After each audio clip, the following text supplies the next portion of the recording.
Ladies and gentlemen, welcome to Meanwhile Here on Earth. This program features in-depth conversations with the leading names in the subjects of UFOs, abductees, the paranormal, panel discussions, and the very best and brightest of the next generation of writers and researchers.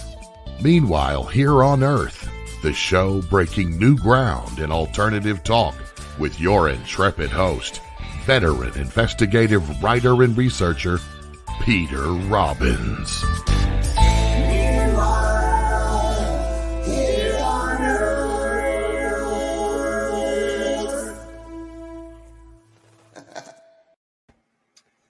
Thank you, as always, for that outstanding introduction, my dear producer, Mr. Ray Sobbs. And I had forgotten that I'm not only the host, but I'm the intrepid host. So everybody be careful. Welcome back to Meanwhile Here on Earth. And we are on KGRA Digital Broadcasting. If you're listening to the show and would rather be watching it, the network is beginning a new policy to help them remain a network and a viable business, and more power to them. From now on, at the half-hour point, if you're watching this show, it will go off because we want you to subscribe. And you can do that by going to KGRA's website, KGRADB for digital broadcasting. Scroll down a bit and you'll find the area where you can subscribe. And when you do subscribe, please use the subscription code Peter. I know it's a very cryptic one, but it will benefit me in a modest way, and I appreciate that. It will also give you 30% off monthly or yearly subscriptions. So this is, as most of you know, a pretty special show for us. This past Saturday, August 21st, marks 10 years since we lost, for many of us, a dear friend, esteemed colleague, an all-around great guy, and a great man too, Mr. Bud Hopkins. He passed at the age of 80, packing more into those 80 years than most people would pack into about 160 years.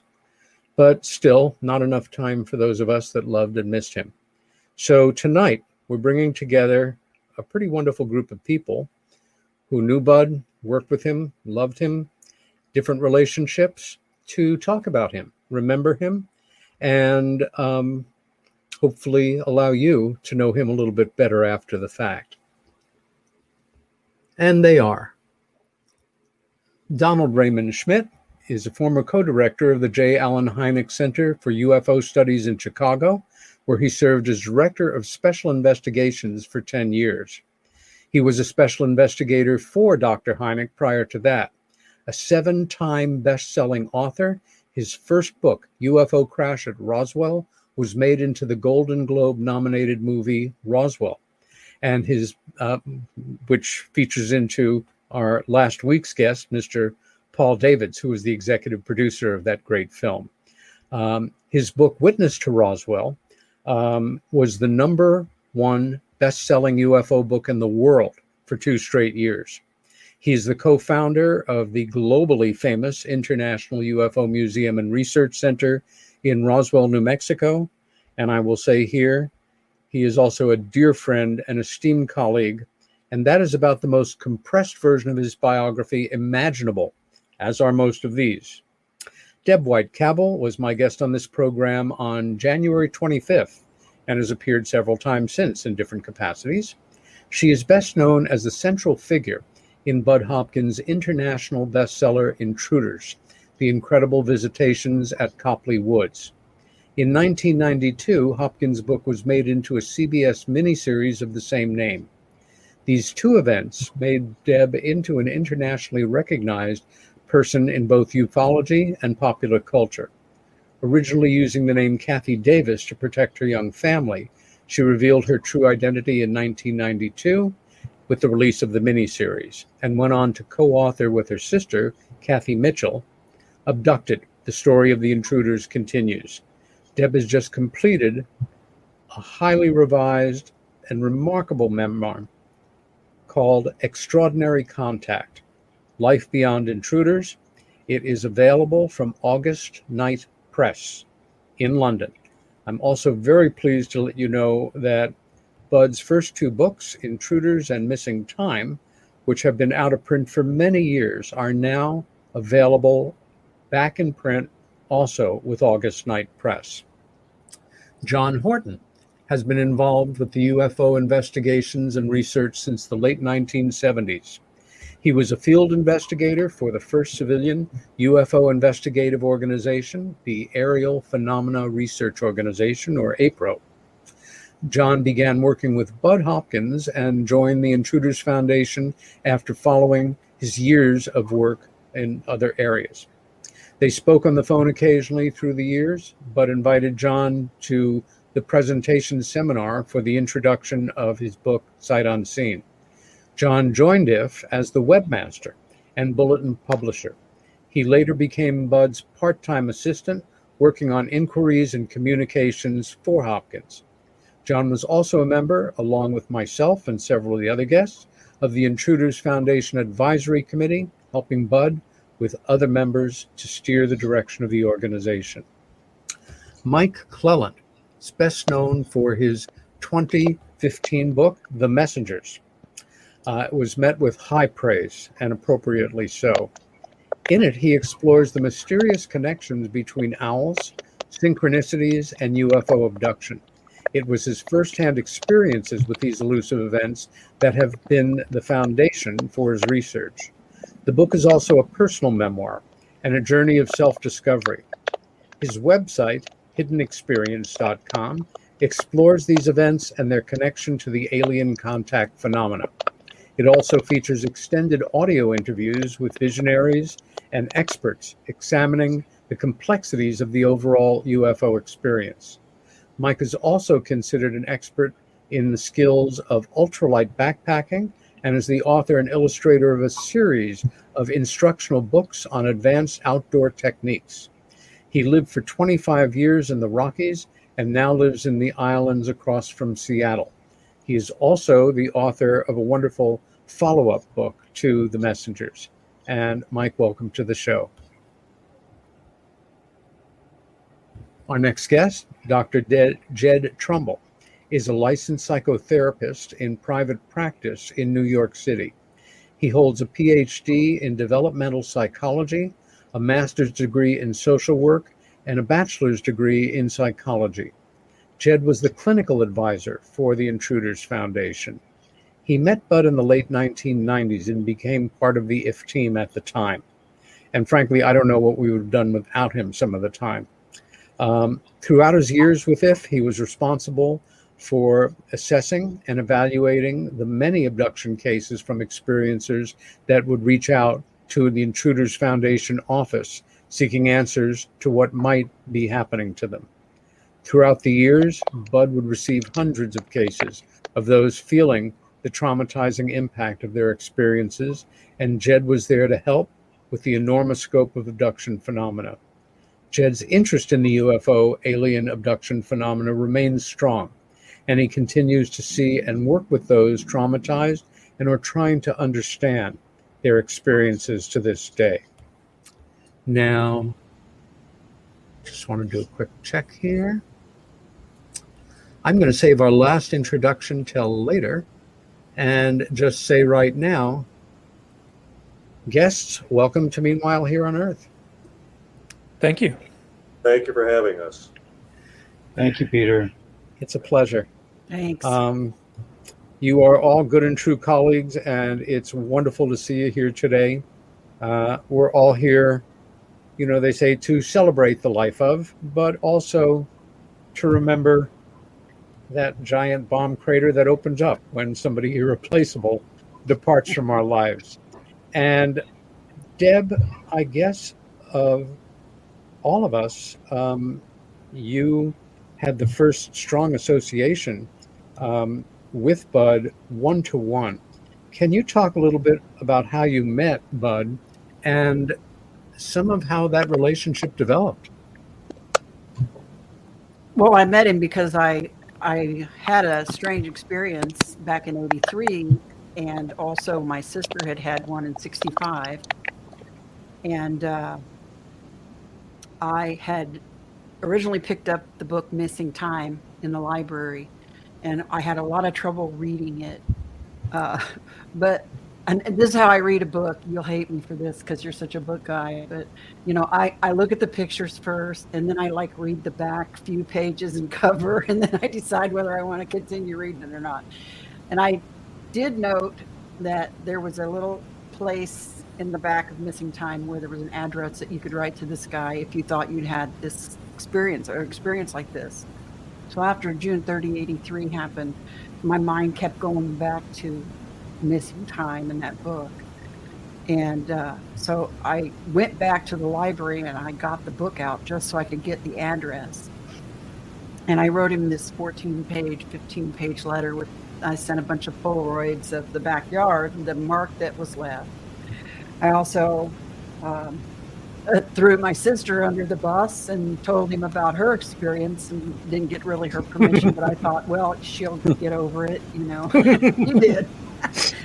And my mom, but eventually mailed the letter. She said she wasn't going to at first, but then she eventually did mail it. And after I came in one night from being out with friends, my mom laying on the couch, and I'll never forget, she looked up at me and she said, "That guy that wrote that book called." I said, "What?" And I started shaking immediately, and my heart was pounding. And she was like, "The phone number's over there.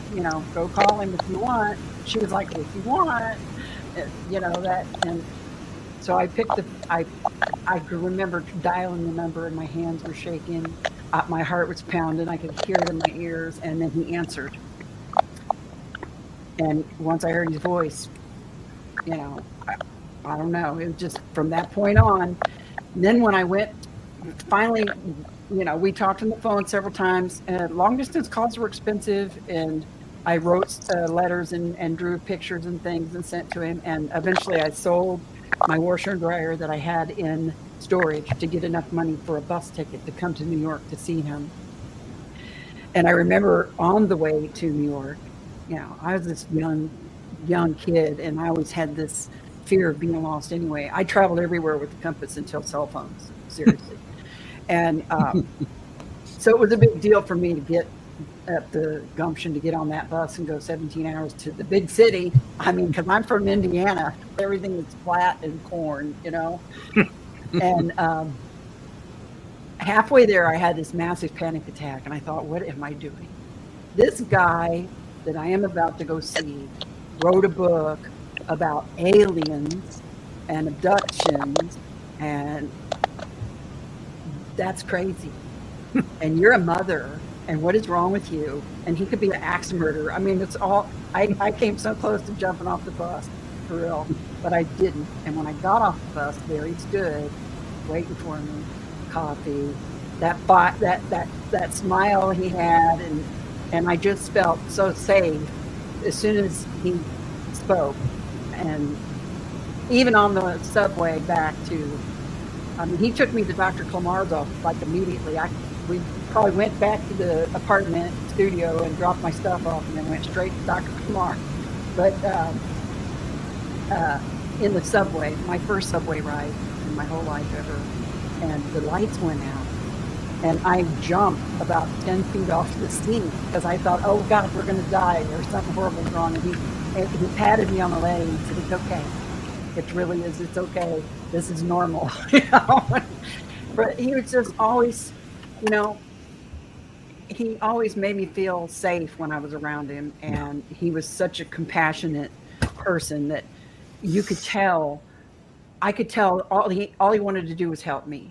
And that's all I wanted from him. I mean, I didn't want a book or any of the stuff that came after that. I just wanted a normal life, and I was desperate. That's how desperate I was, And he did everything he could for me. He was not a psychiatrist or any kind of specialist in any of those things, but he was an artist. But he was a human being, and he was full of compassion, and he wanted to help, and he cared. And that was one of the most wonderful things about him. He took me in to, his family sacrificed for me and my family as well, sacrificed their dad and their husband, their time they gave to me too. And then when I came to New York, they embraced me and welcomed me and cared about me. And I grew to love them all like they were just an extension of my family. And my family loved Bud. He came to our house several times and interviewed neighbors and friends and even my coworkers over the years, over the times that he came. And at first my parents were kind of like, oh, no, I don't want the neighbors to know about it. But as it turns out, the neighbors already knew about it. So, but it just, when I got the phone call that he had passed away, I cried as much as I did when I got the phone call about my dad, literally. Yeah. And it felt like I lost a parent. To me, that's the way it felt. I feel blessed. I'm fortunate.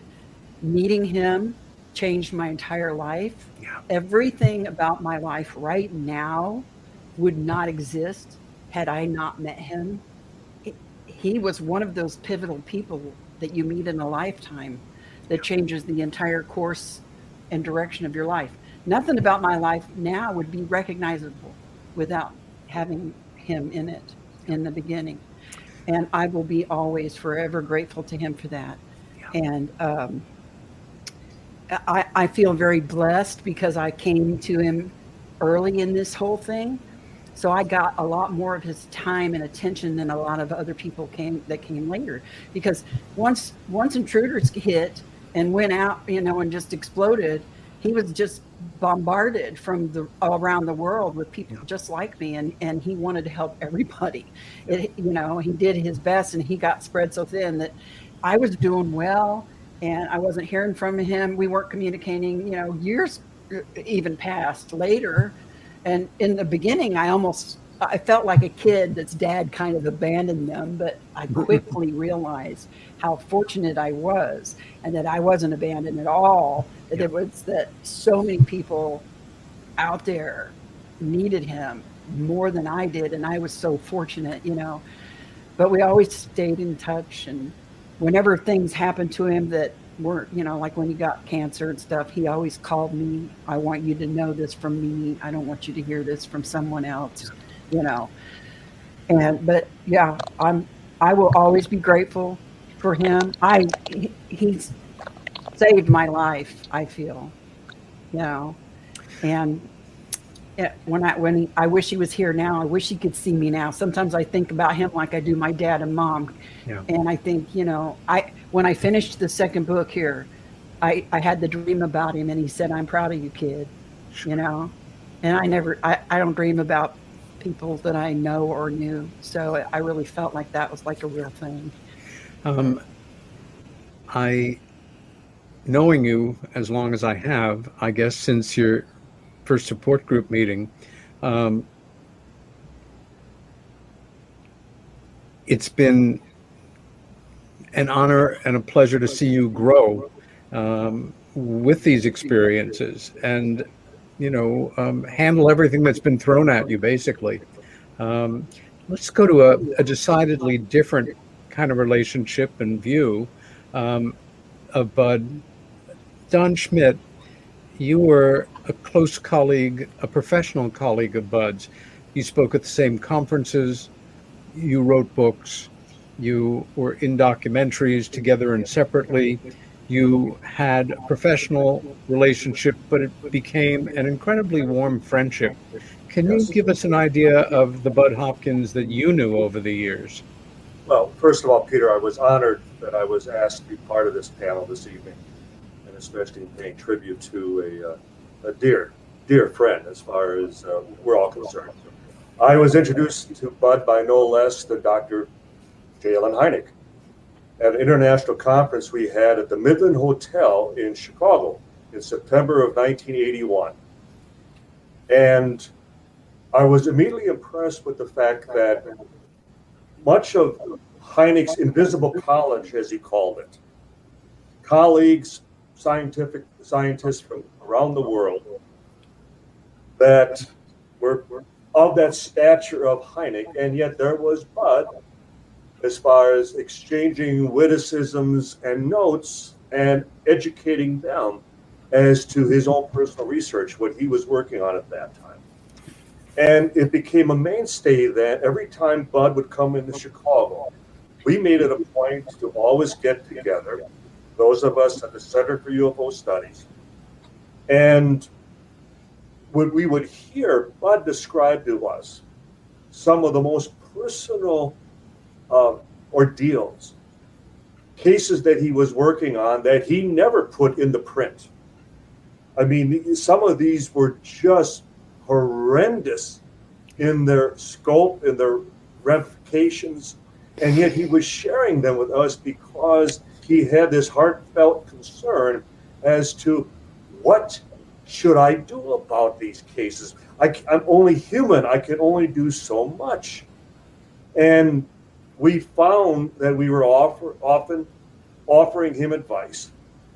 One of the things that we constantly emphasized was that, Bud, you need to maintain a control sample of data, that you shouldn't be putting everything in print, lest you coach and potentially contaminate future witnesses, that you have information that you can then cross-check and find and establish patterns that only those of us directly inside your inner circle are even aware of.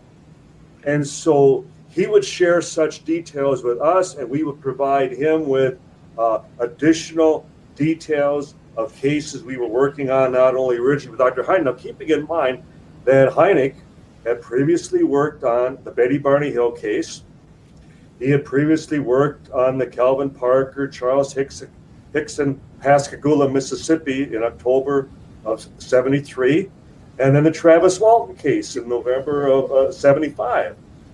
So this Hynek was no stranger to any of this.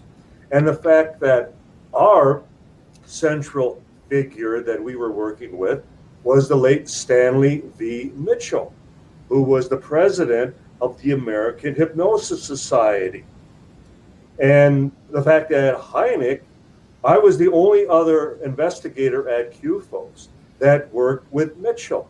Here's someone who developed battlefield hypnosis during the Korean War, where they were doing surgeries, amputations. Later, I would observe where they were doing open heart surgeries, and the person would be in nothing more than a hypnotic trance, actually conversing with the surgical team during the procedure. Amazing. So every time we exchanged as far as information with Bud, Mitchell was impressed. Mitchell would say he's doing it the right way. He's allowing the witnesses uncoached, uninfluenced, to basically describe their event, their experiences, and then with the promise, with the hope that it wasn't going to be just a one-time experience, that he would be there, he would remain there as a father figure, as someone who would lead them through what, in the cases we would work on, so often the people would say, well, we don't want to disappoint you. We want to make sure that there's something there. And it's like, no. We would rather you have an experience of a mundane, prosaic nature. Because believe me, and Debbie can certainly speak to this, that once the floodgates open and you're dealing, and Bud, we would use the example, and I like the fact that Bud used the same analogy, that with these missing time, with these abduction experience, that it's like an astronaut doing a spacewalk. And as long as their tether line is connected, they hold on to some piece of Mother Earth. But how do you, as far as in experiencing something as off the earth, as foreign, as an abduction, there's nothing you can hold on to. And that's where the likes of a Bud Hopkins, they filled that void. they present it as far as that connection. And as Debbie would attest, that without Bud, so many of these people, they would have lost all connection with reality of having any hope, any future for not only themselves, but their families, and being able to continue as far as working and just maintain some semblance of sanity.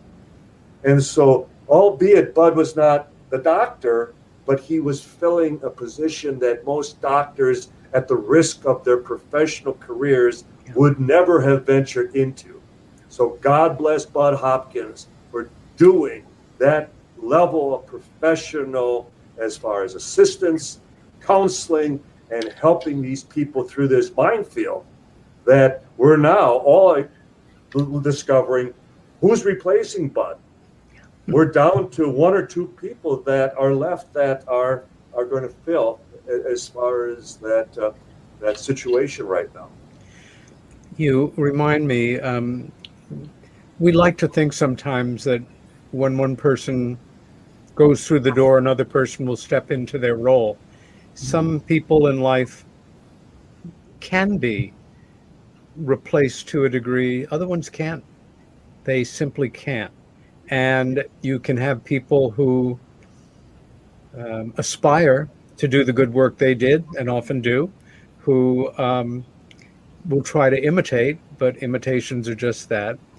And, you know, sometimes you just have to retire that spot, so to say, and hope that other people will be inspired and come in and sort of fill that void. I think a perfect segue from you would be to my dear friend and colleague, Jed Trumbull. Could I just quickly make one last? Please, we have time. Yeah. The field of UFOs is filled with a lot of dabblers. That they stick a toe in and they see as far as, is it something that's going to bite back, or is it something that is going to create a pleasant environment that they can proceed? How many people, and Bud is a shining example, that they put their whole life and soul into it, that they were resolute as to coming up with a final solution as to what we were dealing with. And again, you can count them on just a couple of hands, sadly. And again, it's a big void to fill. It's true. I sometimes, working in the office, and I expect Jed and Russ and Mike, John may have had these experiences too, where, you know, you're helping Bud do what he does. And I would occasionally find myself thinking, not only is this work important, even if I'm just answering mail or filing, but if we don't blow ourselves to hell, not us personally, but the human race, in X number of years, centuries, however long, there will come a time that people on Earth will look back at this period of time, the latter part of the 20th century, the earlier part of the 21st century, and remember that there was a relatively small cadre of individuals who put the niceties and the comforts of a comfortable, fairly easy, substantial life to the side and decided to be part of that small group tackling one of the greatest challenges to humanity of all time, if not the most. And that in even lighter-hearted moments, thinking of students at John Mack Junior High School or Bud Hopkins Department of Extraterrestrial Studies at University of wherever, that this would all be common knowledge. And these people will be remembered for what they really are, that we are still too close to, most people, although those of us here certainly know what I'm talking about. And Jed, why I thought it might be good to go to you, even though you've disappeared off the screen for the moment, is because you are a psychologist, and I think I'm simply talking to a void at the moment. So we will wait until Jed is back on with us and go to Russ. And Russ, I owe you an apology. I completely blew past your introduction. So Russ Hudson, a dear friend of many years, worked with Bud Hopkins for several years and was part of his original support group to a degree, along with Deb and certainly my sister Helen. He is currently a best-selling author and teacher of the Engram and has been facilitating workshops and retreats around the globe for the last 30 years. I know no one, stress no one, who is better traveled in their important work for humanity than Russ Hudson. He still resides in New York City. Russ, tell us a little bit about how you met Bud and some of your thoughts and impressions on him over the years. Well, thanks, Peter. Be happy to. Yeah. Well, it was not altogether unlike Deb's story. I was sitting with a couple of people, one of whom turned out to be a member of the original group, and describing certain experiences. And she handed me a copy of Missing Time, and I read a little ways into it and completely freaked out and put it down. I think that's a pretty common phenomena. But I sort of put it aside a little bit longer. And then I was sitting with my girlfriend at the time having breakfast in my apartment, and she was reading the New York Times book review, and she closed the paper, says, "I don't think I want you to see this." And she opened it up, and it was the ad for communion with the face, right? That we all have come to know. But of course, I've been doodling this face obsessively for quite some time. And so then a lot of other little things came together, and I cranked up my courage, and I contacted Bud, and we had a series of really amazing conversations. I would say a couple of things. One, of course, we talked about the topic. We used to sit in his kitchen area or in that back patio. Some of you guys all been there, having a drink and musing about the possible implications. But I would also say that beyond just talking about the UFO stuff, Bud and I had a great intellectual rapport, and we used to talk about all kinds of things, wide-ranging things, but also about art. I just was so delighted to have him explain his process and thinking about his paintings and sculptures, which I loved. When you meet somebody as an artist, you kind of hope you will like their art. But I loved Bud's art. I thought it was incredible. And one of my favorite memories of him taking me through the Art Institute in Chicago and just giving me all these personal stories about some of the artists that were on display that I knew of course, but didn't know them personally like he did. I worked at the office with him for a while, right after Intruders came out, and suddenly there was this flood of letters. As Deb was saying, we didn't have the internet back then. And so we'd go through all these letters and try to figure out how the heck to respond to all these people. That was very intense. The other thing I think is a reminiscence I have. I remember when Bud started communicating with John Mack, and he had me come the first time that John came down to meet some of us in the tribe of experiencers. I was there for that first meeting, and then subsequently became really good friends with dear John too. I also felt, and this is something I've never said, I felt, and you may well share this feeling, Deb. I felt Bud was very protective of me. Partly from the point of view of what you were talking about, Don. There were a lot of things in my case he decided not to reveal. And there were things that he had his deep background and so forth. But I think also he kind of sensed I was on a little bit different trajectory, and he wanted to protect that happening. And so did John Mack, as a matter of fact. John thought that what I ended up doing was, because of the experiences Heck, I don't know. And Bud thought it was because I had successfully worked through the traumatic elements of the experiences. So heck, I really don't know, but it was fun to have those conversations with both of them. And just also the other thing is just, it was really important. I became really friends with the whole family, with April at the time, and of course with Grace. And it was really a beautiful thing to just have these amazing friends who I could talk about anything with. And that was definitely a big part of it. I'm just trying to put some other notes in to complement some of the other things that have been said. I felt the same way. And for me, one of the greatest privileges, not being an abductee, but becoming involved because my sister was, and her telling me about it, to put it mildly, transformed my life, was to regularly be, besides Bud, the only non-abductee in all of those very first abductee support group meetings.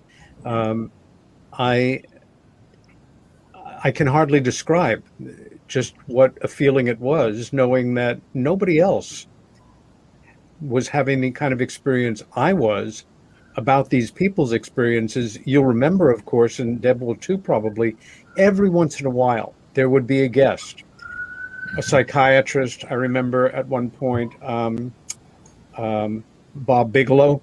I think he was, but it was always with the permission of everybody in the room. It wasn't something Bud just would say, "We've got a guest tonight." That never happened. No, he never sprung anybody on us. No. No.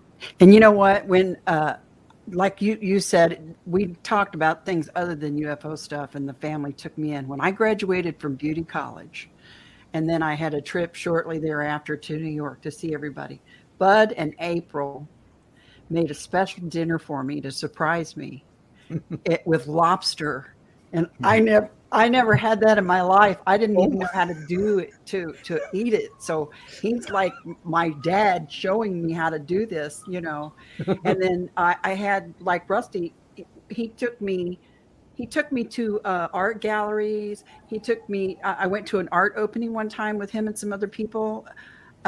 He had my family, my two little boys and my husband at the time came to the Cape and stayed for several days. And we had the wonderful experience there that they gave me, April and Bud. And, you know, it was just, I learned and grew so much from him. And I had other experiences besides UFO stuff that shaped who I was too, you know. And there's a few times I'm sure that there was, like you, Rusty, a lot of times was a lot of stuff about our family and me that didn't make it in the book. But and sometimes I think he looked at me like, oh God, you know, he might not have been exactly thrilled about the direction I was thinking or going. He always kept me grounded. He always brought me back to reality or to my senses, because the person in my position, you know, it's so easy to, once you start having weird things happen, it's just so easy to get sucked into all that and blame the phenomenon on everything, you know. Yes. And Bud was so wonderful about, he was my tether sometimes. Yeah. He was my only tether. You know what I mean? Totally. And the other thing, I just remember when you and I met, Deb. I know. I remember that living room, and I just remember we saw each other like, and I had that feeling like the floor falling away when I saw you. It's like, uh-oh, I don't know. I don't know about all these people. But I know wherever I've been, that lady's been too. We've been, you can see it. It's such a thing, you know, that I don't know what's going on with all the people reporting these experiences. I think it's rather like people seeing aerial phenomena, right? Some of them really are, and some of them might look similar. One thing I do lament, since you were talking about Bud's enormous role in all this, and the absence, the wake of his parting, is I just see the field moving away in certain ways from really looking at this phenomena seriously. Yeah. You know, it's kind of, we're kind of back to, well, that's too messy. Let's go with what we can measure and so forth. And I understand, of course, I understand that.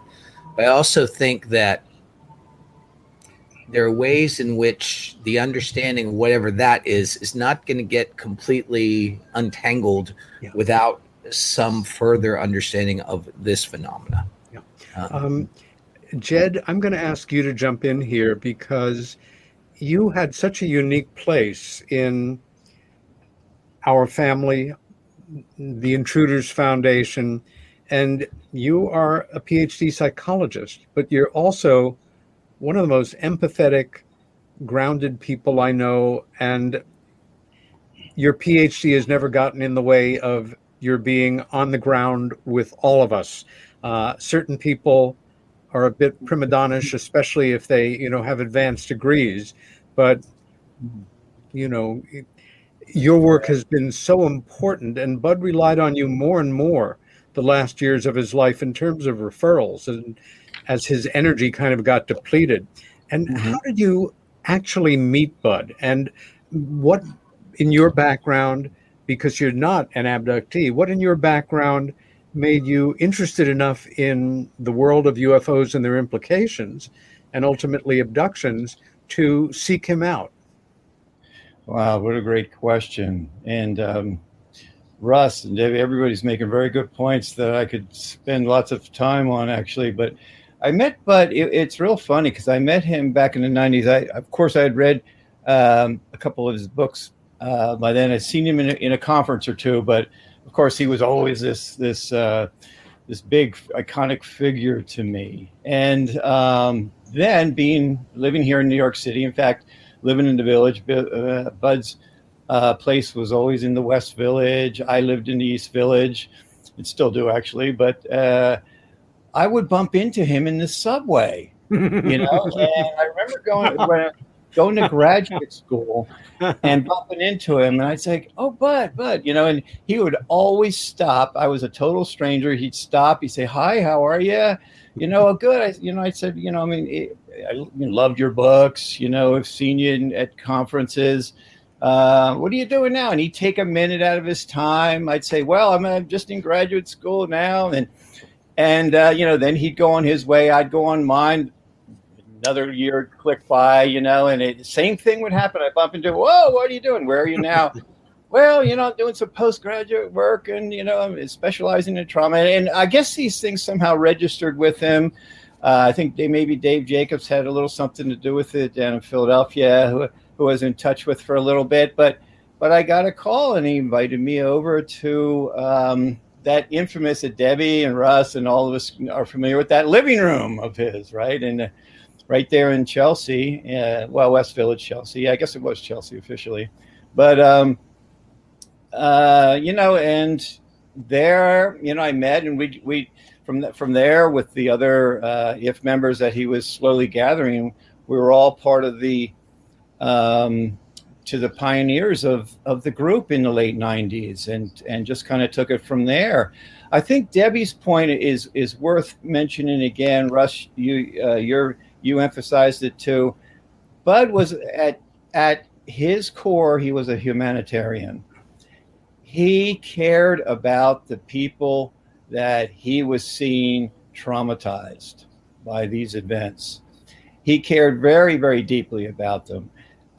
He felt what they felt. And I think, Debbie, you'll appreciate that too, right, Russ? And that was really pretty much the core of, I believe, of what drove Bud. He felt that there was an invasive, indeed intrusive thing going on here that defied everything he would define as being human, everything he would embrace as being human. Our rights, being able to read our minds telepathically, these kind of things that are being reported are all were very invasive qualities to him that he found very, very upsetting, disconcerting, and alarming, of course. Things continued for years as we proceeded. Again, I was like the clinical advisor for him, and I'm telling you, as time passed, the cases never stopped. They came in daily, Peter. you used to grab the mail and go through it and sort them out. I used to get a pile and on a weekly basis, and we try to go through them and see which ones we could help, which ones we couldn't. We were just inundated. And of course, we had to realize at a certain time that we do what we can do.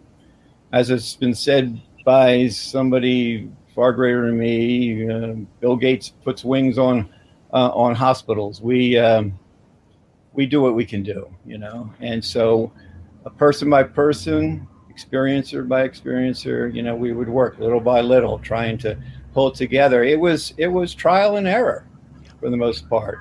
But we never, ever lost sight of that humanitarian spirit that was pervasive with Bud and everybody there in the Intruders Foundation. That was our core motivation.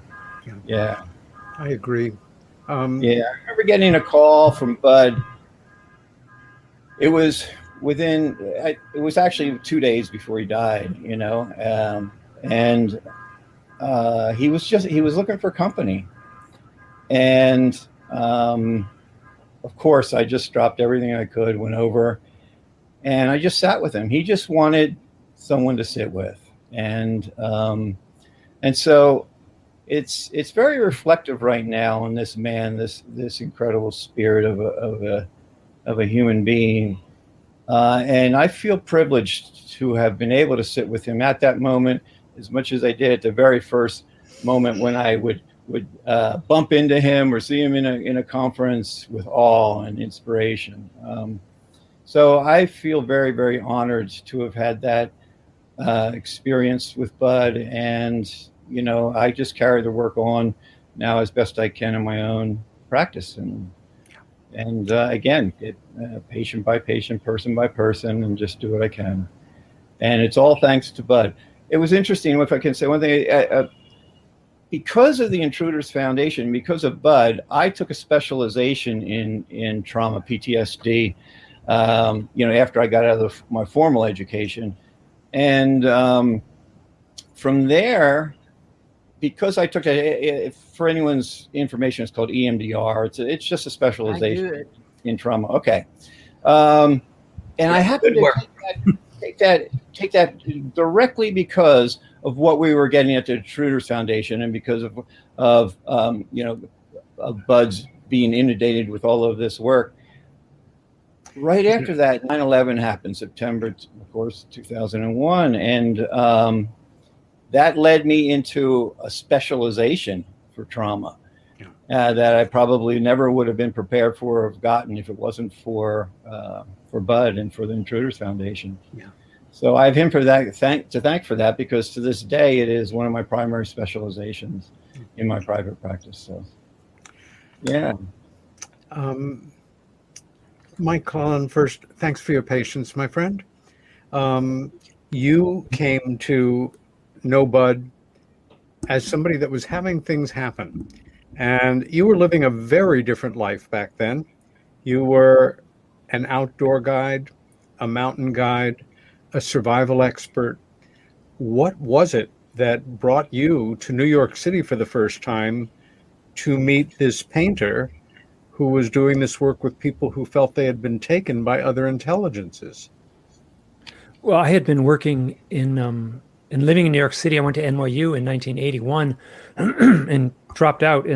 But what I went to do is I was a skilled illustrator, and I worked as a professional illustrator in New York City for 10 years. And so New York City feels like my hometown. And then I went out for 1 year to be a ski bum, and that lasted 25 years. I didn't expect that. I thought I got to get this out of my system. I'll do 1 year. Long year. It was a long year. It was a great 25 years. Yeah. So but in that time, and it was also all through my life, I had this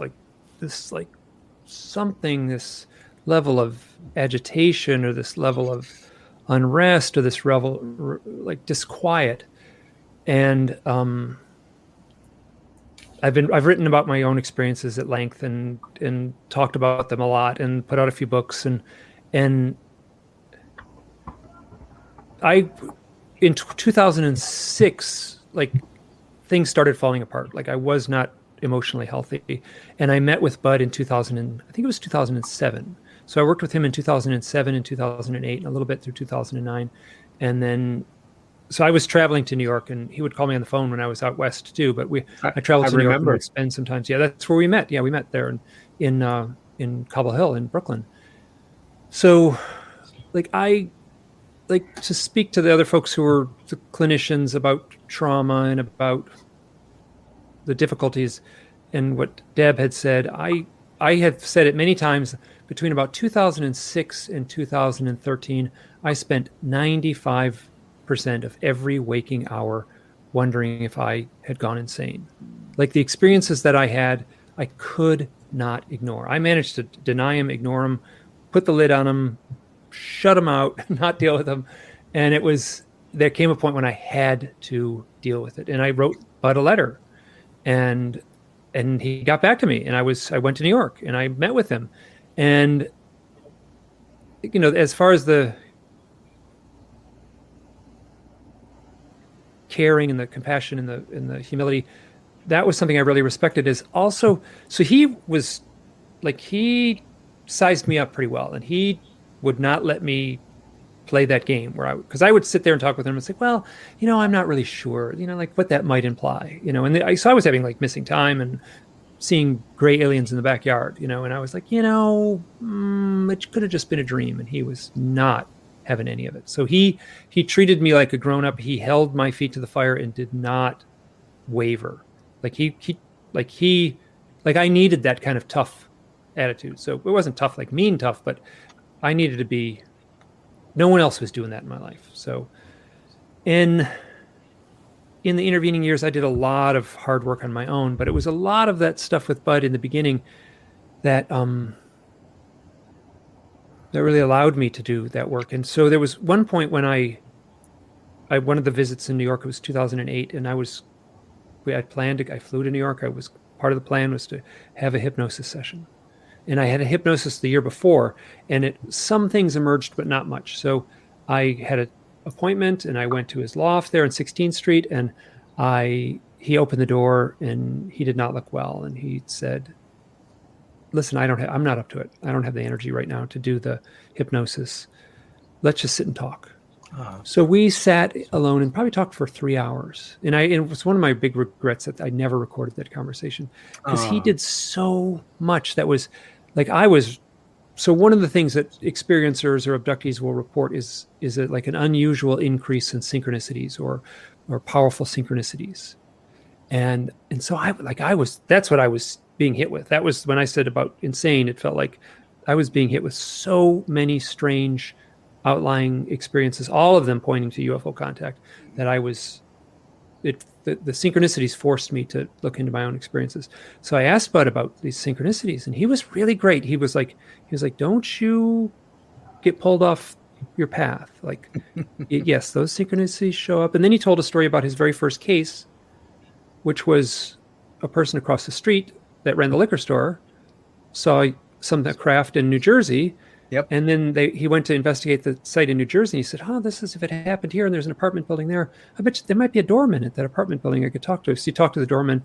And so the only two witnesses of this case, he met the doorman, and they looked at each other and like, I know you and I know you. And so he knew both witnesses to his very first case. And then he would say, like, but don't you get pulled off track by those weird synchronicities. And so everything I brought up, he was like, yep, that's part of it, but stay grounded, don't get pulled off course. And in July of 2001, I got a call, and I was in my house in Idaho in the mountains, and he's, Mike, how you doing? And we talked, and I realized I knew what was happening. This is like he's saying goodbye. And we had a great conversation. It didn't last long, maybe 20 minutes, half hour. And he was, how are you getting along? And I was actually doing much better.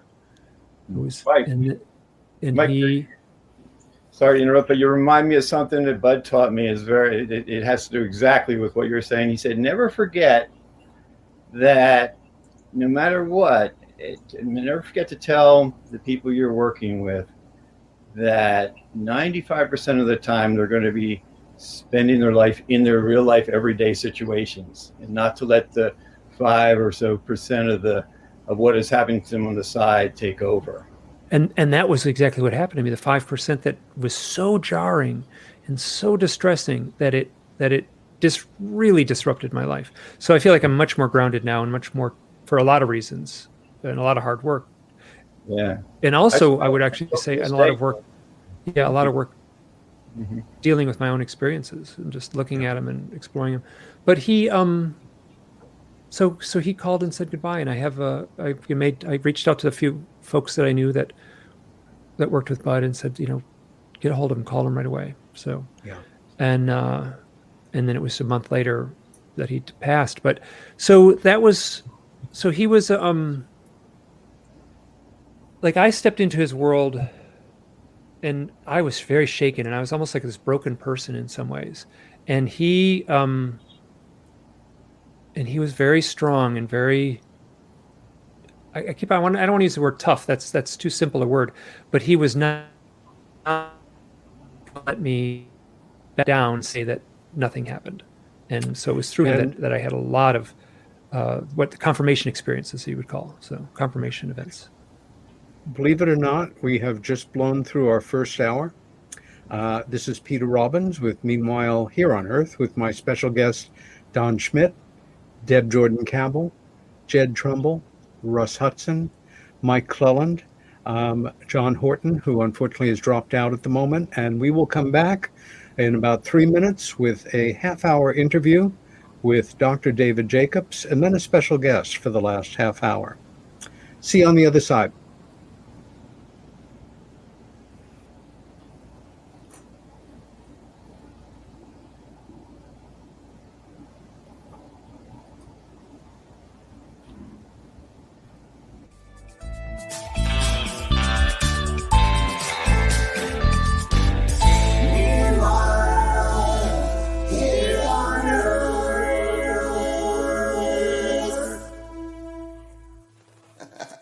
Hey members, the new KGRA DB app is now available on iOS and Android devices. Gain on-demand access to any KGRA DB programming. Download any show directly to your mobile device to listen or watch on the go. Go to the App Store and search KGRA DB. Welcome to the new KGRA digital broadcasting website, thekgradb.com. Here you'll find great new content, including the KGRA Classics, great shows from our archives. You'll be able to see the show times and information so you can see what show is currently on air. The on-air live button, so just go to this section and you'll be able to hear the show live with exceptional sound quality. We also have the Vault section. Make sure to subscribe to get access to great content and special features. We have the make content for our latest news and events, so make sure to sign up and you can be part of our forum. So make sure to check out the new KGRA digital broadcasting website, thekgradb.com. We look forward to seeing you there, and we hope that you enjoy the new website.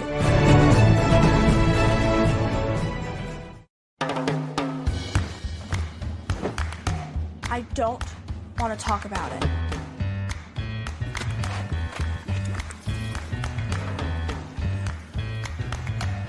I don't want to talk about it.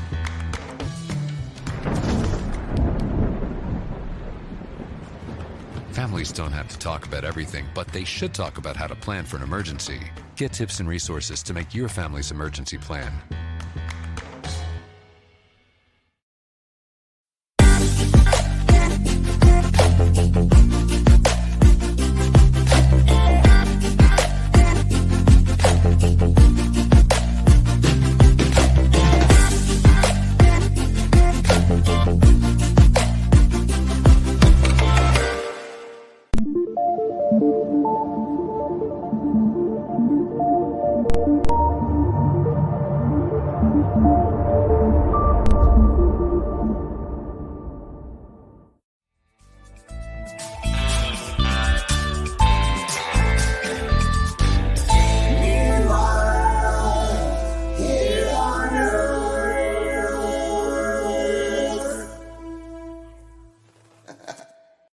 what I would like to do right now is go to John Horton, who has patiently been standing by when we ran out of time completely. And John, can you hear me? Let me bring in a special guest for this evening, and that is Grace Hopkins. Grace Hopkins is Bud Hopkins' daughter and has served as an able and resourceful steward of his artistic legacy in the decades since his passing, and serves in the same capacity for her mother, the art historian April Kingsley. Hopkins is an accomplished photographic artist whose work has been exhibited widely in Cape Cod and elsewhere. She earned a BFA in photography from the School of Fine Arts at Tufts University and has guided the art world for 2 decades with positions in museums, academics, and galleries. She is the director of the Bertha Walker Gallery in Provincetown, Massachusetts, and currently teaches with the Open University of Wellfleet as a valued expert on the late history of Provincetown and Outer Cape artists, and continues as an influential curator.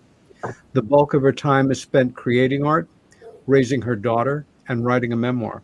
She lives in Wellfleet, Massachusetts. And Grace Hopkins, a very special welcome to you to Meanwhile Here on Earth, my friend. Hi, everyone. It's wonderful to see you again. And great seeing all of you. Is that painting hanging behind you by the artist I suspect it might be by? It is indeed. That's great. Grace, I'm going to ask, John Horton, can you hear me now? Ain't technology wonderful? What I'm going to do, it works.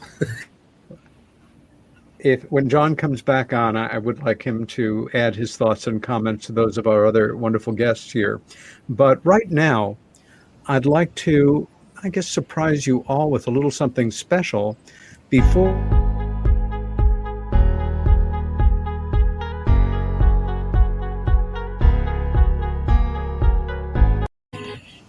Okay. That was indeed a surprise. Right. I meant to do that. Oh, Lord. That's wonderful. Part of the plan. Being that we have been given the quirky luxury of a little extra time to ourselves, let me spend a very short period of minutes just talking about the Bud Hopkins that I met, and that was in 1976.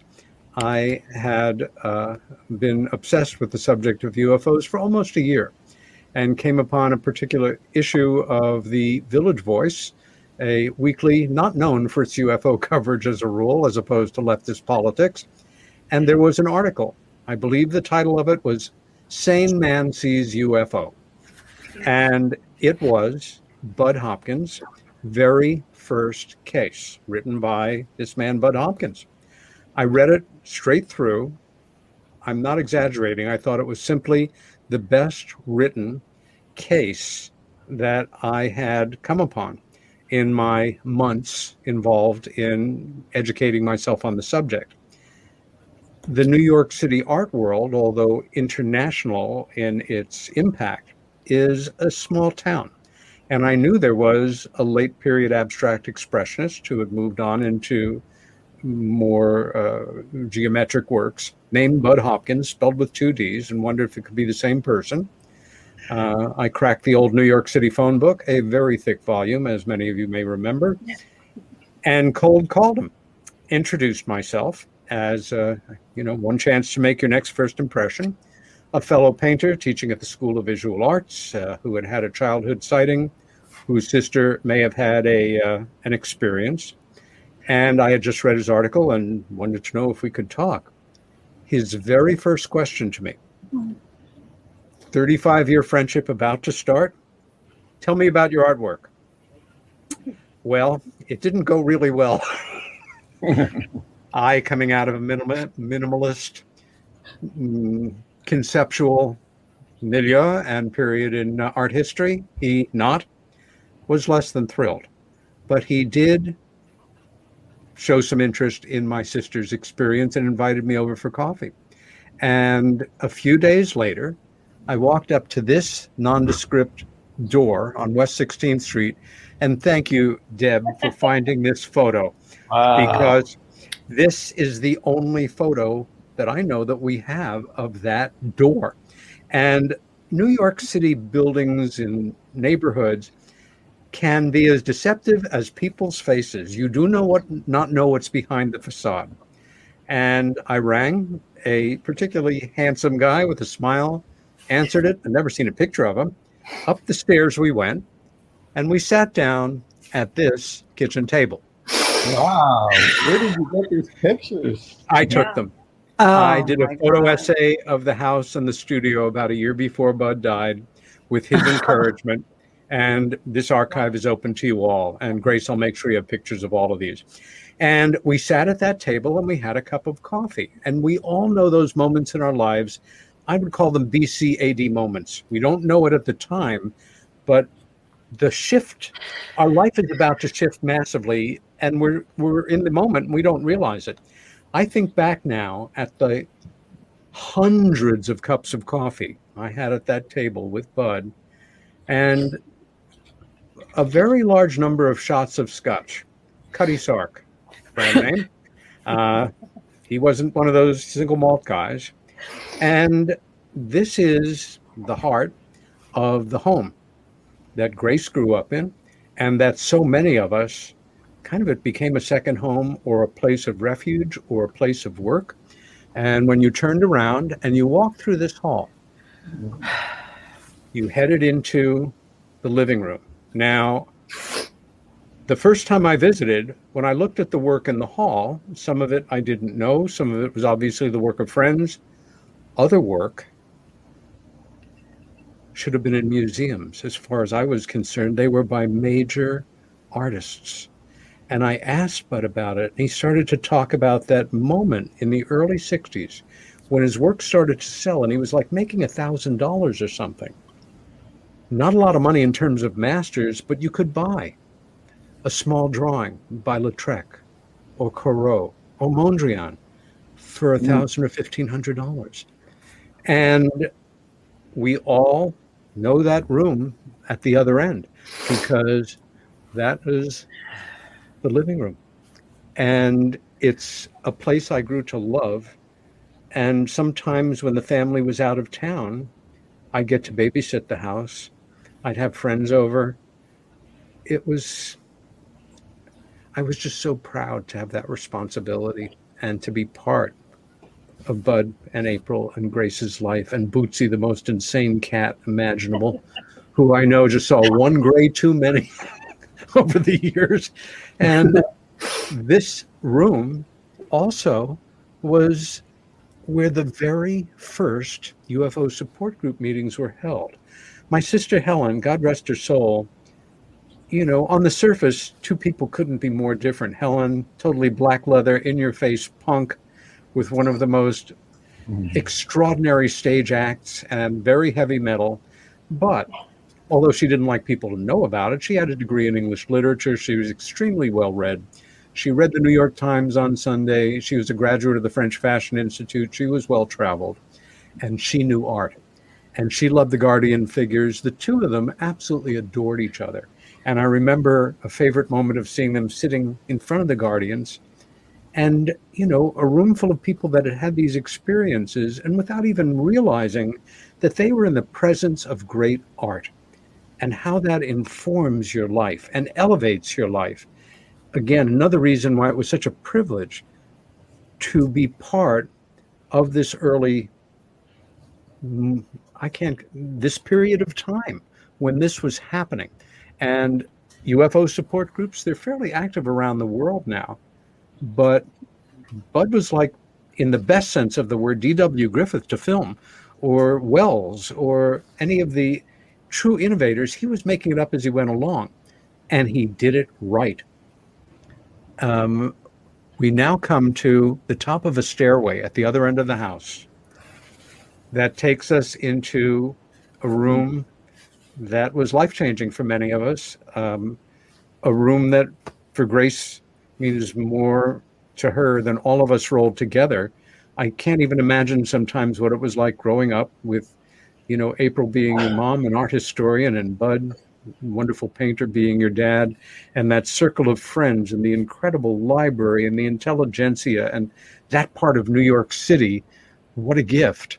And this are some shots of the studio in 2010. I've been in many artist studios, and before I worked for Bud as his assistant in UFO related matters, I was his studio assistant. I had under my belt, I was already, I had been studio assistant to Adolf Gottlieb, one of the last of the great impressionists, right up there with de Kooning and Pollock. I knew great art when I saw it. And one job just kind of melted into the other. And when there wasn't anything to do in the office, which was rare, I'd straighten up the studio. So just a few views here.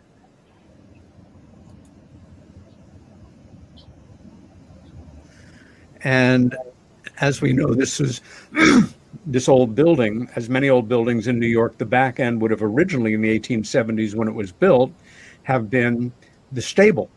And I know that, like many buildings of its time, under the wood floor was a banked concrete floor so that the horse urine would run off. Not unusual. But there was a bit of a balcony that we all remember. You didn't fully take your life in your hands going up there, but it was always exciting little journey. And up there was a computer that I used to joke with Bud ran on coal with a backup squirrel on a treadmill engine, which was where he wrote everything that he wrote. And that bright light behind us opens up onto a wonderful, funky New York City roof garden that connected on the other side to the kitchen and was a joy to so many of us, especially when the weather was nice and we'd be visiting. Any good artist studio has this, which is supplies. And for me, as long as I can remember being an artist, a piece of homosode on the board painted white with 100 postcards pinned to it, small illustrations, things to inspire you, pictures that mean something to you, moments in time that you want to preserve for yourself. And although Bud was best known as a painter, he was a marvelous sculptor as well. Just a few pieces here. For years, this hung over my head at my workstation, and those of you who also sat at that desk and answered mail, and just a terrific mobile. Then we come to a series of paintings of photos I did of Bud, saying, I just want a couple of studies of you in front of your work. Just think out loud, talk, no posing. And these are a few of them. This would have been almost a year, a little less, a little more than a year before he passed.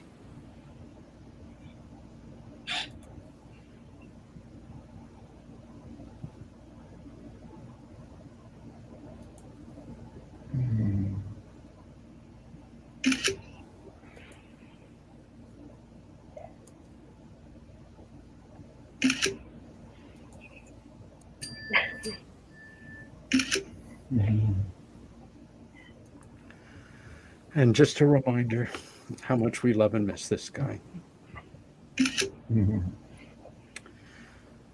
John, I'm going to go to you right now. You were so patient before, and we were having some tech problems. Can you hear me, John?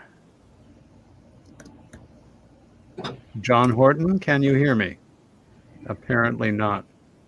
Race, is there any way we can drop a small paper bag? Not to my knowledge. He's live on the in the studio, so he should be able. John, can you hear me?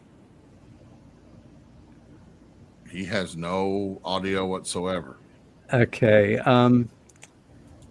Would you take a moment on the private chat, and maybe he's looking at it by some chance. If not, so it goes.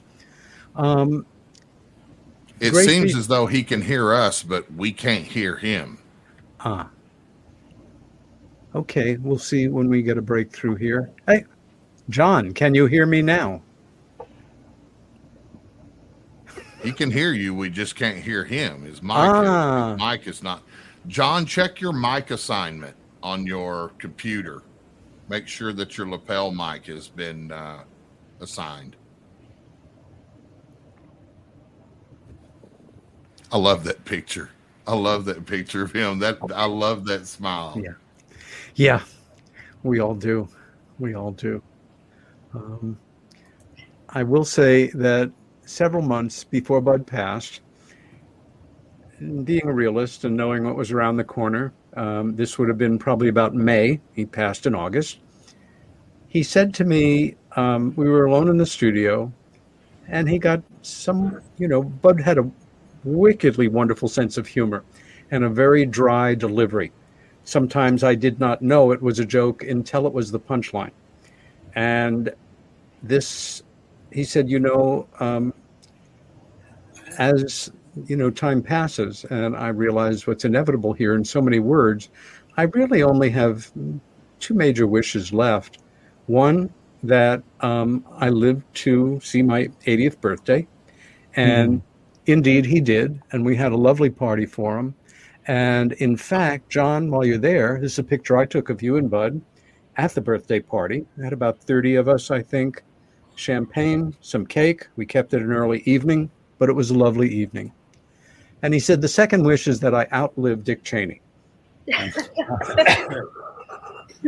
And some months later, when we had the memorial service for him, I shared that with the audience and remembered the old Meatloaf line of 2 out of 3 ain't bad. 1 out of 2 ain't bad either. But we all wish he would have outlived Dick Cheney. Grace, I know this is emotional stuff. First of all, thank you so much for joining us. It's wonderful to see you again.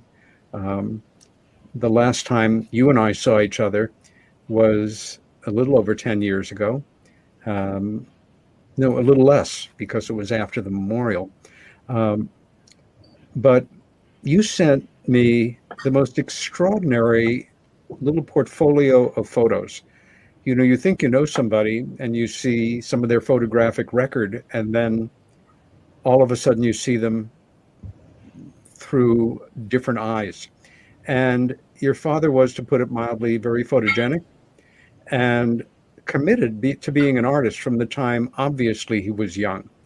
And before we look at these photos, is there anything you'd like to share with us and our audience about growing up in this household with just, how can I say, surrounded by literature, art, New York City, a parent circle of interesting friends, your own interesting friends? Can you tell us a little about what was that was like? It was a wild house. That was interesting to seeing those photos. I don't have any photos of the house at all. You will. Kind of a same thing.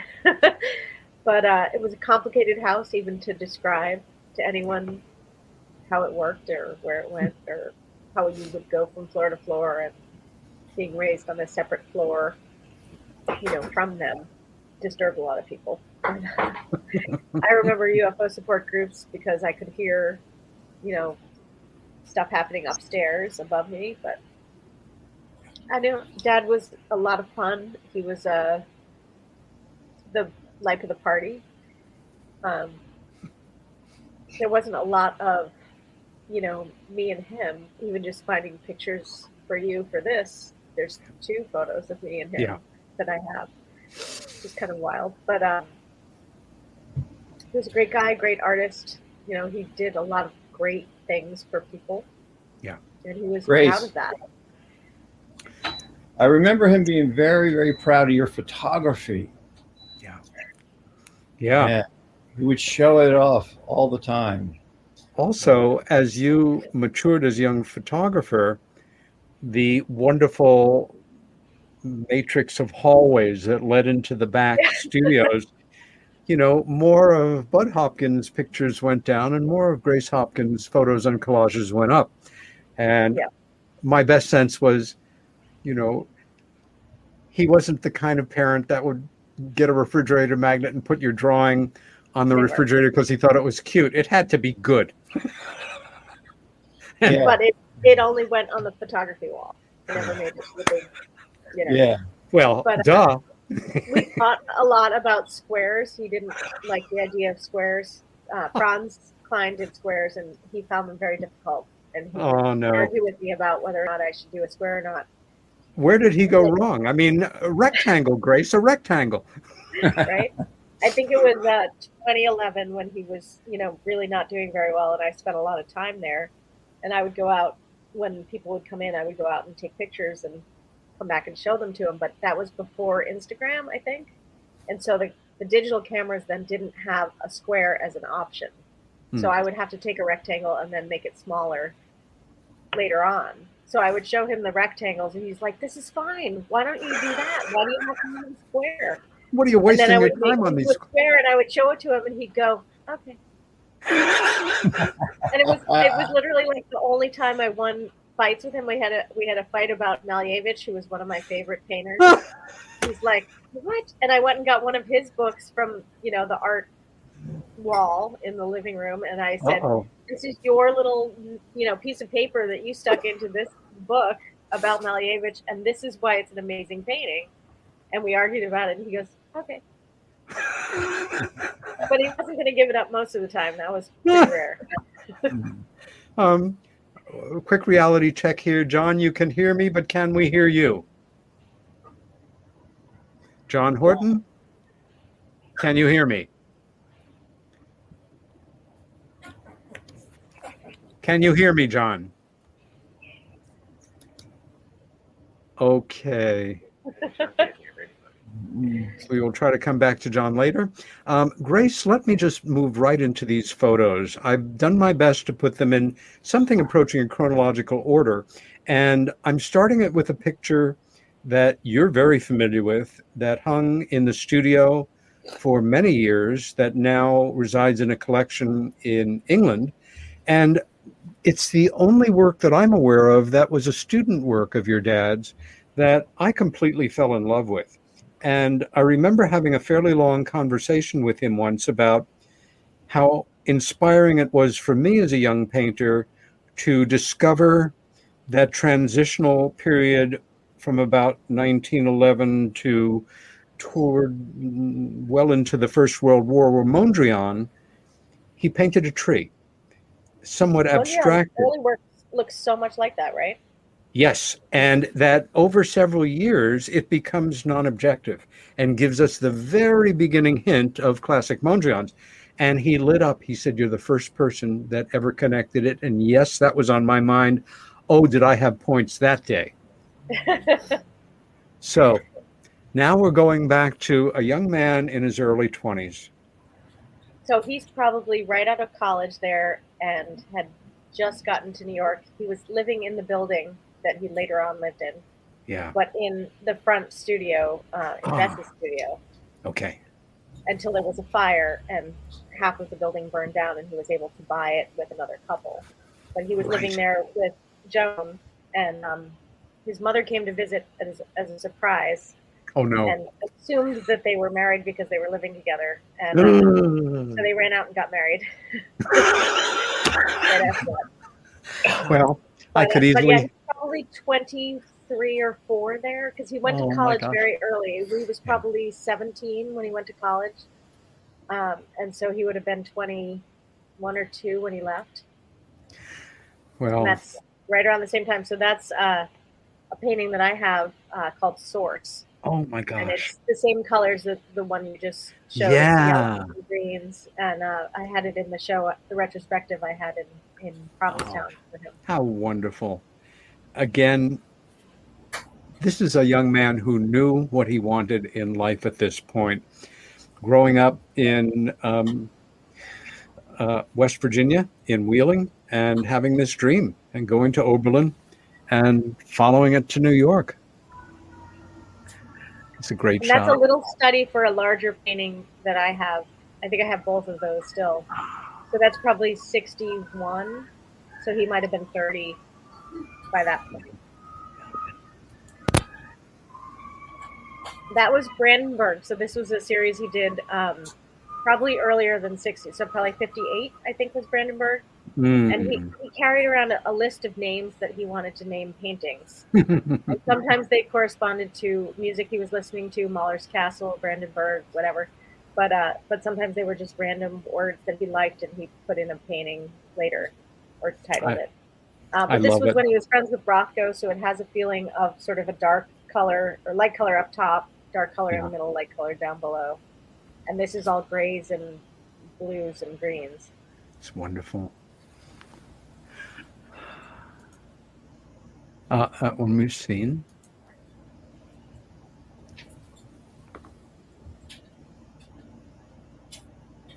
Now that is a proper palette table. And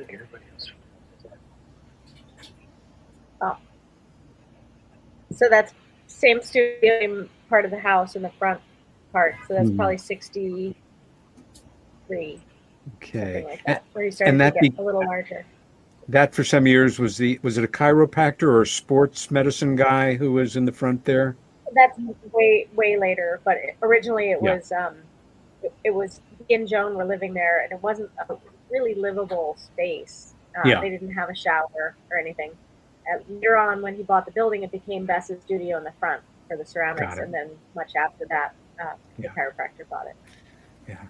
What a great old building. What a great old building. Yeah. And look at that handsome devil, man. This was Klein's easel that he had. I don't know how soon he got it after Klein died, but that was his. For our viewers, that this is something of a revelation. So this might be 65. Yeah.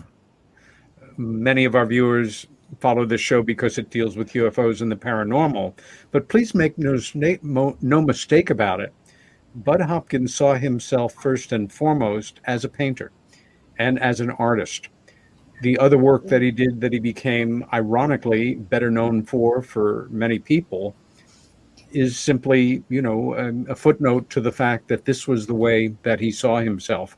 And although I don't include it here, either 6 or 7 days after he passed, the New York Times published a massive and very respectful obituary. It was a full 2/3 of a page. In the New York Times, that's something usually reserved for, a famous congressional representative or a movie star or some world leader, with 2 photos. And in the header, I think it was Bud Hopkins, abstract expressionist, dies. And I thought he would have loved that. He would have loved that. That was the way he, I think, primarily would have wanted the world to remember him as an artist first, who contributed in a major way to still a fledgling area of study and a very important one, but there was a timelessness about his first commitment. That's a great study. I think one of the most important things for him in his lifetime would have been to get an obit in the New York Times. It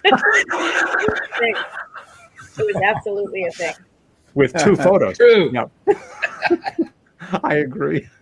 I mean, by definition, your father was a true intellectual.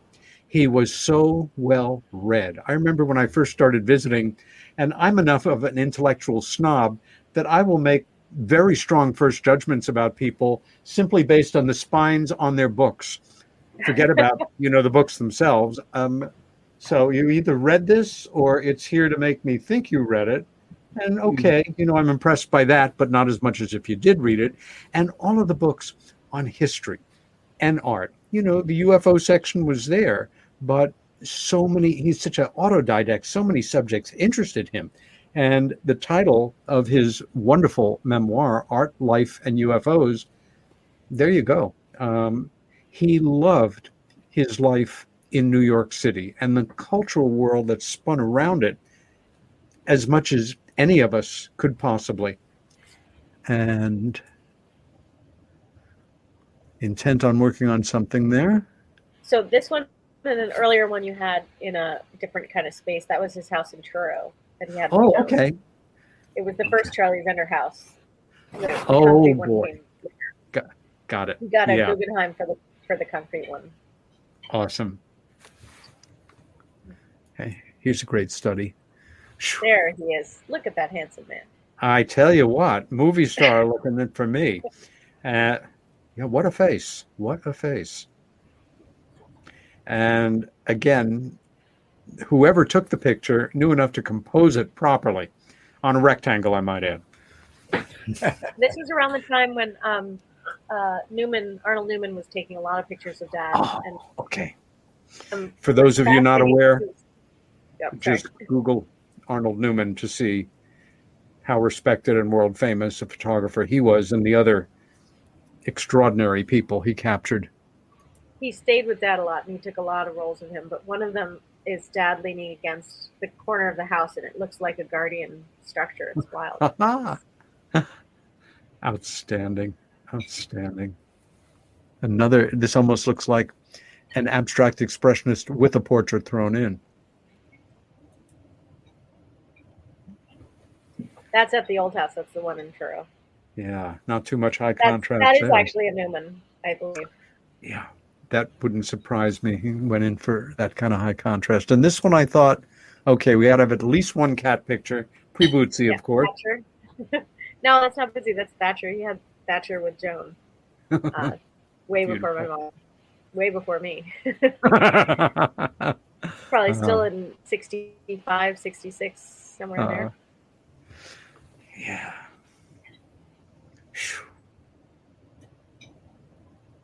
I'm so glad there are so many black and whites.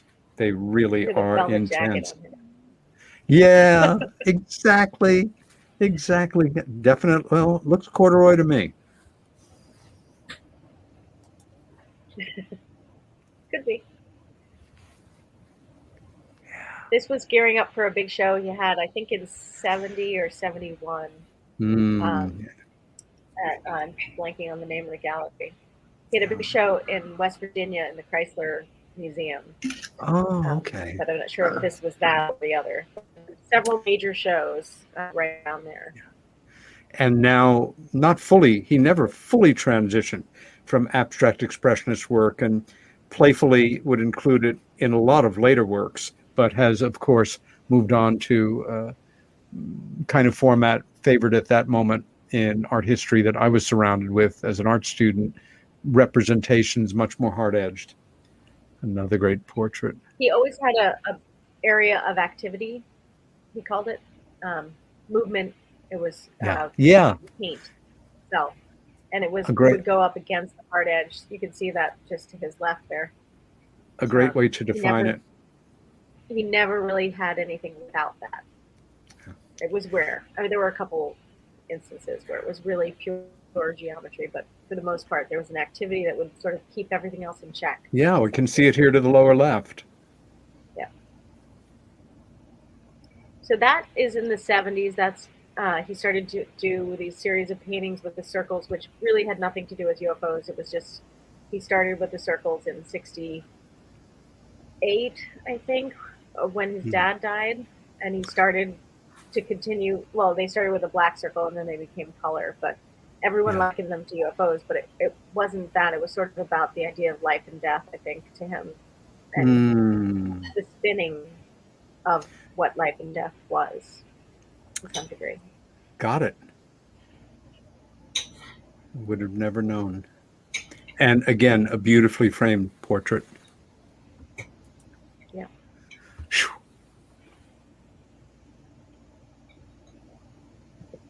Yeah, a face and a half, no question about it.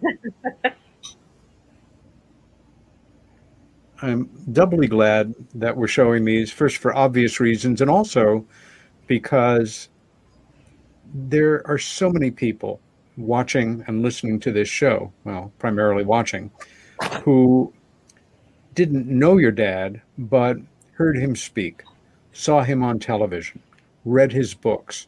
There'd always be, the photo, in the flyleaf or whatever, but have never seen any pictures of him from this time in his life.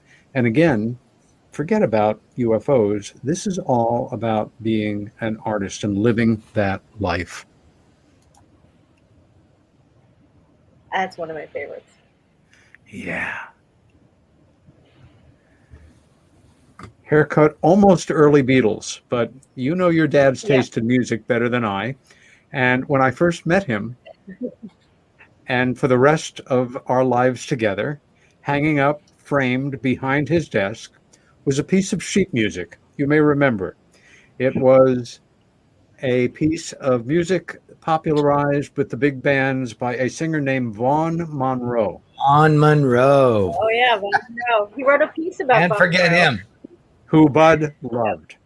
And Bud's musical taste, being respectful, stopped right about 1960 or so, with the exception of some jazz. He had plenty going back.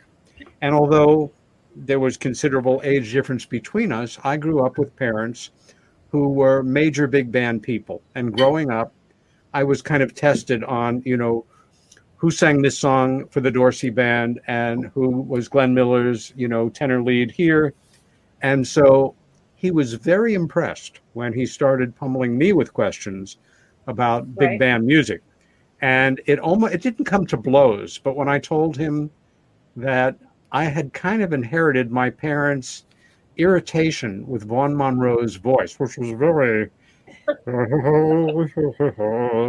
he our relationship was solid enough then that I could get away with it, but that was pushing the envelope pretty much.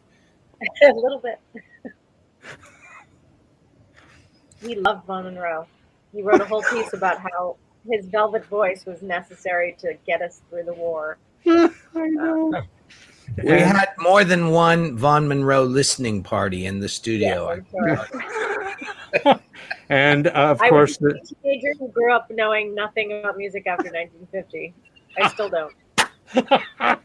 I remember, Rusty, you were in some band that was very important at some point, but I don't know who it was or.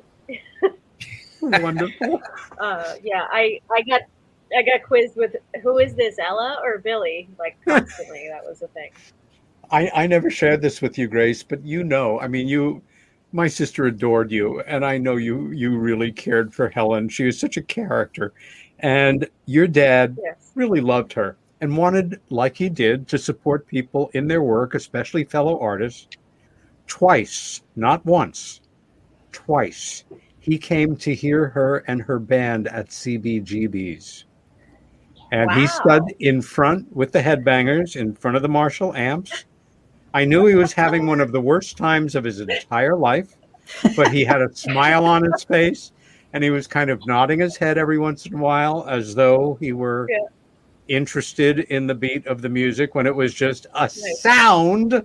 And Helen was beside herself. She was so happy.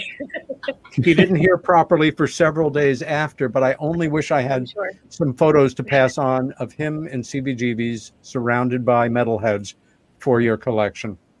We did go see Rusty sing too. I remember him in like some all black pantsuit. I was probably 15.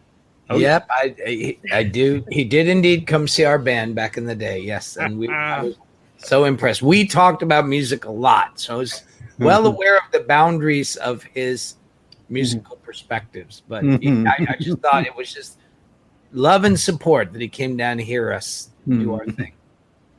Yeah, back in the day. Wow, here we are. That's a great picture. There we go. Great dress. So there, we must be at his mother's house because that does not look familiar at all, and I wouldn't have been dressed up, and he wouldn't have been dressed up. No, and I don't remember that pattern chair in the house or close to the house.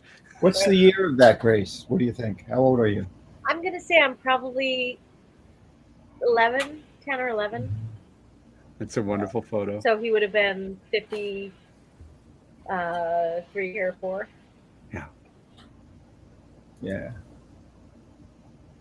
There we go.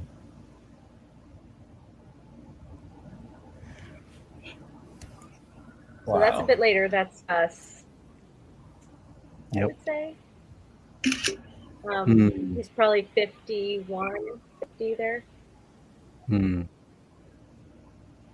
That was the painting that was in the living room here forever until it was taken for an art show. And I never brought it back. Before my time. Oh my God, he loved those sandals and those Greek shirts and the white pants. That was summer outfit. So that's the studio here in the Cape, downstairs with a bunch of sculptures, obviously. Yeah. Motherwell found this guy down the street from him who made these sandals that were like Greek sandals, and every single artist went with them. I do remember that wooden sculpture in the background. Yeah. Yep. He never wore those in the city. No, that was summer gear, definitely. Yes. And Bud was part of a group of artists on the Cape for years. I'm not sure, did they have a collective gallery? But they were really quite dedicated to each other. And here's a wonderful shot of them at one point with Bud center left. So the long point, that's Robert Motherwell in the middle front.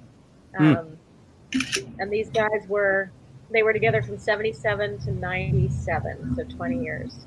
Wow. And wonderful group of artists. 1, 2, 3, 4 are still living of that group. But fabulous artists. And that was a great camaraderie for him, but also a way to show every year and have a really intense gallery on the Cape. Yeah. But you could do what you wanted. I mean, he would show the sculptures. Nobody wanted to see the sculptures, but he would show them anyway.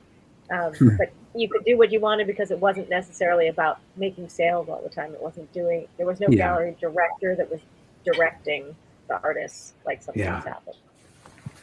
And I don't know whether this is a later or earlier shot of the group. No. Okay. Oh, wait, no, that one's later. So that's the second wave. So there was a lot of them died off, and so they got some new members.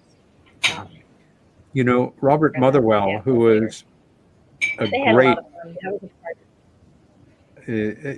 for those of you not familiar with his name, a highly respected and extremely well-regarded abstract expressionist whose work is in museums and collections all over the world. He had a major impact on me from one afternoon. I was studying art at the University of Bridgeport in Connecticut, and I believe he was teaching at that time at Yale, about 45 minutes up the road, and came and gave a talk for the art students at the University of Bridgeport. And after that, we were invited to a tea. And I had a moment, less than a minute, where the two of us were alone and kind of off to the side. And I think I said something like, Mr. Motherwell, I really want to be a painter, a really serious painter. Do you think I can get the kind of education I need here at the University of Bridgeport? Absolutely straight-faced. He looked one way, he looked the other way, and then he looked at me, and without a word, he just shook his head back and forth once. And the next semester, I was at the School of Visual Arts in Manhattan. I mean, there were other factors, but his word meant something to me. That's a wonderful portrait. That's up against the house here. So, Motherwell is the reason Dad became a painter in general. He'd gone to Oberlin not knowing what he wanted to do. He just knew he didn't want to run his father's business. And he took a art history class, and he started to draw the slides. So instead of writing notes, he would actually draw the Manet or the Cézanne or whatever. And I had all those books of his that were just his drawings of the artwork. Yeah. And he went to a talk at Oberlin that Motherwell gave, and he was so inspired that as soon as he got out of school, he went right to New York. Oh, wow. That I wasn't aware of. Another great shot. Jeez. There's a better story as to why he went to Oberlin, but that's an off-air story. Okay. I've always loved that picture with the Guardian going one way and his face going the other way. Yeah, and just starting to get that gray come in, and his sideburns very distinguished looking. Yep. And the T-shirts were because Don Johnson was doing Miami Vice around on our street, so he bought those T-shirts at the Army Navy store around the corner. So Dad started buying them. They were these pastel little T-shirts with the little buttons. It was great. I love it. Out of focus, but it doesn't matter. Great study, wonderful expression, and that piece in the downstairs studio. Never stopped moving and talking with his hands. That wasn't in New York City. No, I don't think so. No, that was Cape.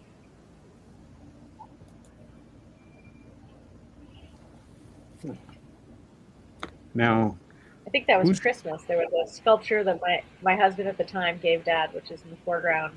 The tree, I think you can see on the right. Yeah. Oh, yeah. The painting was called Bordeaux in the background. Nice lovely tones. Those were temples that he made that were sort of based on the Greek temples. Yes, I have 2 of his monographs, those wonderful, privately printed books of his that were, just so interestingly written and laid out and gave a hint of the deeper intellect and his reading, his studies, his passions about ancient history, art, myth. And here we are in the studio that we all knew. Yeah.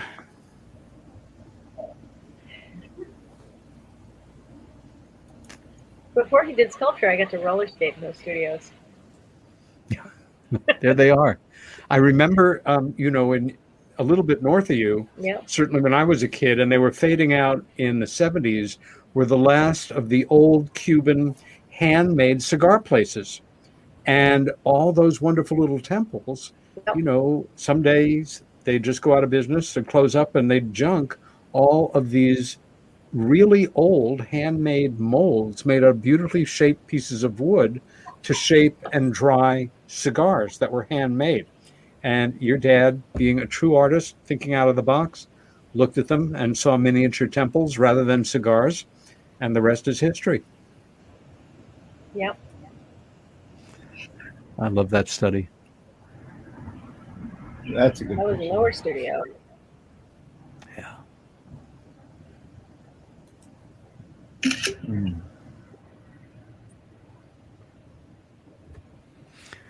And the final picture in the series.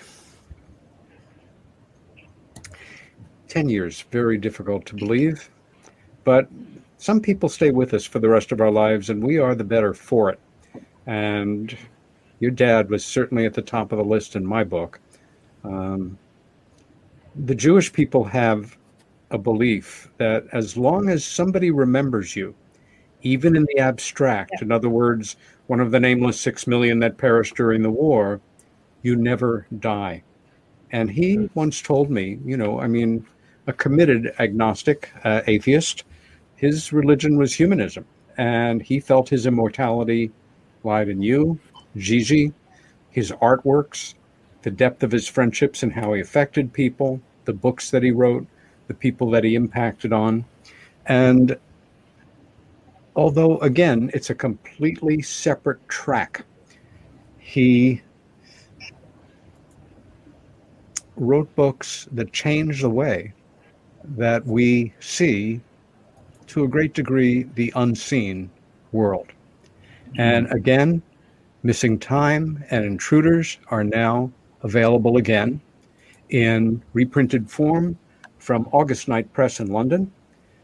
This is an American memoir I recommend incredibly highly. Read it, whether you're interested in art or life or UFOs or just an interesting life well lived. We are coming to the end of the show, and John Horton, I'm so sorry our technical problems kept you from communicating with us with English language, but it's wonderful to see your face, my brother. We love you. Deb Jordan Cabell, Russ Hudson, Jed Trumbull, Mike Cleland, Don Schmidt, dear Grace Hopkins, thank you all for being part of this show. Next week's guest is somebody also who has contributed in a very major way to the field of UFO abduction studies, and that is Denise Stoner, who is an abductee experiencer and one of the most experienced leading voices in abduction studies today. If you've enjoyed this show, please tell your friends. Stand up for what you believe in, stay well, and be kind to each other. We'll see you next week.